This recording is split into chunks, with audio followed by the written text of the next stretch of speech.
despierta, mano. Despierta, mi bien, despierta. Mira, Bueno. que ya amaneció. Y justamente- Cachando, a ver, ¿a qué hora me duermo estos días?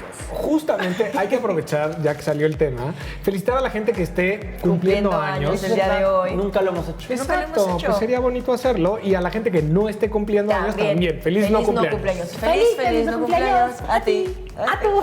Estamos bien conectados. Y qué bonito. Y además, bueno, justamente conectarnos con la gente se trata de esta sección. Que sigue, que se llama Buzón de Dudas, que es una de nuestras favoritas. Recuerden que con el hashtag de Buzón de Dudas en @capital_21 o en los teléfonos que aparecen en pantalla, ustedes nos pueden llegar a hacer válidas sus preguntas, como la que sigue que nos manda el señor Roberto Hernández, que dice así: ¿por qué si hay más mujeres que hombres en la población, pareciera que hay menos lesbianas que hombres homosexuales?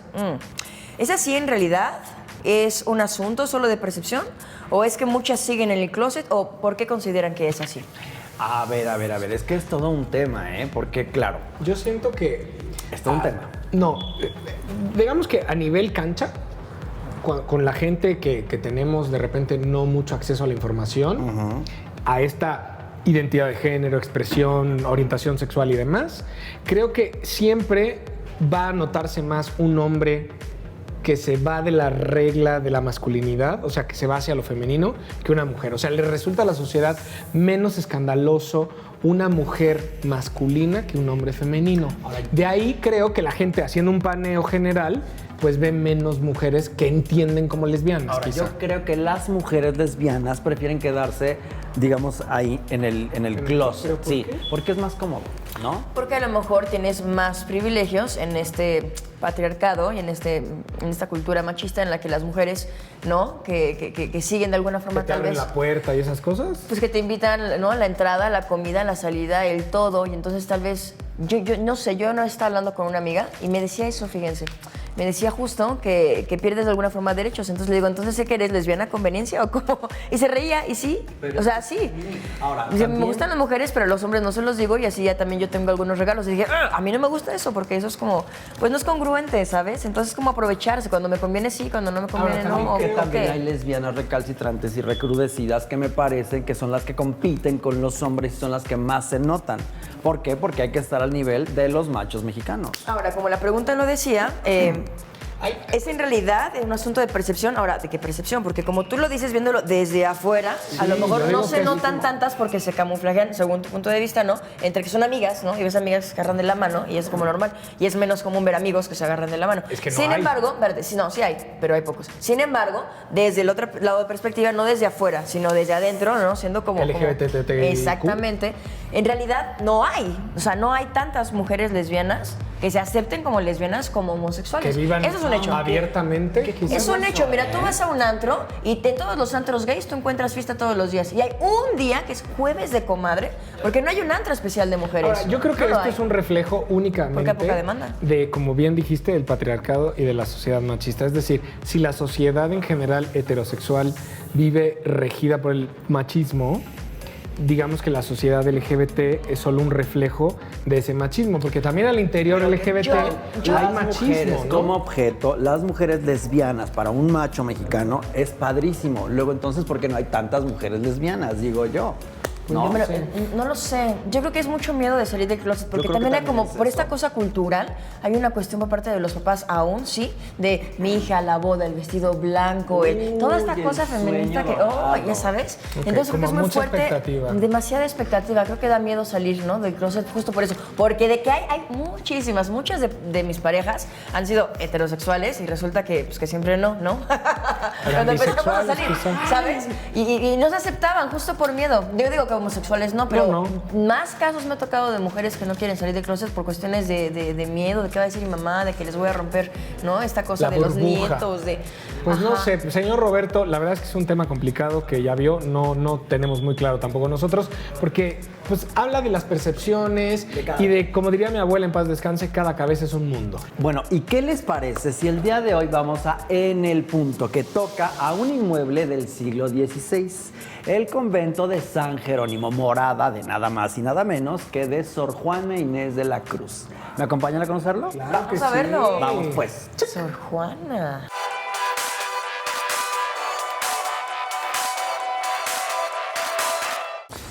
En el punto toca el día de hoy en este fantástico lugar, el claustro de Sor Juana, antes llamado Convento de San Jerónimo. Y para que nos dé más luz acerca de este increíble lugar donde se respira la magia, donde nace la historia, donde está cimentado justamente un icono que puede ser Sor Juana o que es Sor Juana, tenemos a la maestra Ana Piñó, directora de difusión cultural. ¿Cómo estás, Ana? Muy buen día, muy buena tarde, ya prácticamente. Y bueno, queremos preguntar, antes fue Convento San Jerónimo o de San Jerónimo. Sí, este convento se funda en el siglo XVI, en 1585. La fundadora es una hija de un conquistador y de una mujer muy interesante que es la hermana de la primera esposa de Hernán Cortés. Y las hijas, una hija sobre todo Isabel de Guevara, es la que hace todo el proceso de fundar este convento y le asesoran las concepcionistas. Ella era concepcionista, pero se convierten en monjas jerónimas y esto surge aquí y esto es interesante incluso en relación a Sor Juana, porque estas monjas jerónimas eran monjas generalmente letradas. Muy picudas, digo sí, yo. Y entonces Sor Juana quizá tiene eso que ver, eso lo dice Gabriel Said en algún lado, que ella posiblemente escogió este convento. Por ¿no? esa razón. Porque en este convento había posibilidades de estudiar, de escribir, en fin. Patrimonio nacional y de la humanidad. ¿Cómo llegamos hasta este punto? Te decía que la reconstrucción y la recuperación de este espacio es la primera gran reconstrucción que se hace en el centro histórico. Yo creo que la más importante. Posiblemente. Y entonces eso luego lleva a más reconstrucciones y se convierte, es el centro histórico el que se nombra Patrimonio de la Humanidad. Y esto es parte de lo que se considera Patrimonio de la Humanidad. Es que este lugar, aquí se respira la historia. Aquí tú eres vocera de las paredes que quisieran decir cosas. Tú eres la voz de este lugar. Bueno. Ana, de verdad que eso es muy maravilloso. ¿Algún secreto, anécdotas que tengamos del claustro? Porque supongo que ha de haber infinidad de cosas aquí interesantes que hayas tú visto, pues mira, escuchado. ¿Se te ha parecido Sor Juana? Cuéntanos, por favor. Bueno, hay que no se nos aparece, pero la presencia de Sor Juana en este lugar es un hecho. O sea, eso sí o sea, eso es, no sé si anda de fantasma o no, pero la presencia de Sor Juana nos da una visión del mundo,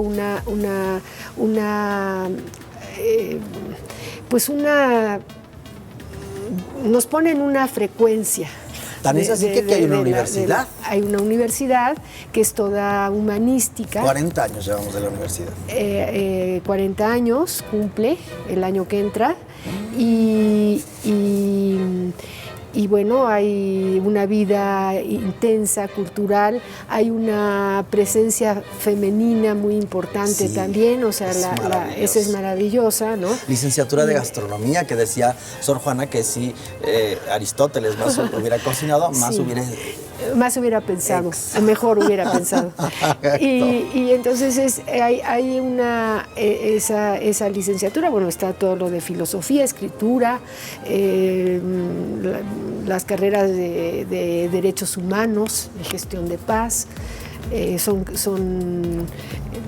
esta comunicación, psicología, o sea, carreras que de alguna manera coinciden con ese espíritu, esa visión y ese interés permanente que nos da. Ana, ¿qué proyectos vienen justamente para este lugar, para esta universidad, para este claustro de Sor Juana hoy día? Pues mira, sigue transformándose, sigue volviéndose un lugar importantísimo en el centro y quizás se vaya a ir desdoblando, vaya extendiéndose en el futuro. Glorioso. Para ir más lejos, no solo aquí. Pues muchísimas gracias, Ana Piñó, por tu tiempo, por estar aquí, por ser la voz, repito, de de este lugar donde los milenios se dan cita, donde está la historia, donde surge, donde estas paredes silenciosas, tú les das voz, eco. Pues Muchas gracias. gracias. Pues gracias ¿Y a qué te ustedes. parece si volvemos al estudio de diversidad CDMX? ¿Te parece muy bien? Muy bien. Porque este fue nuestro En el Punto el día de hoy, pero regresamos allá al estudio con Johnny y con Sheila.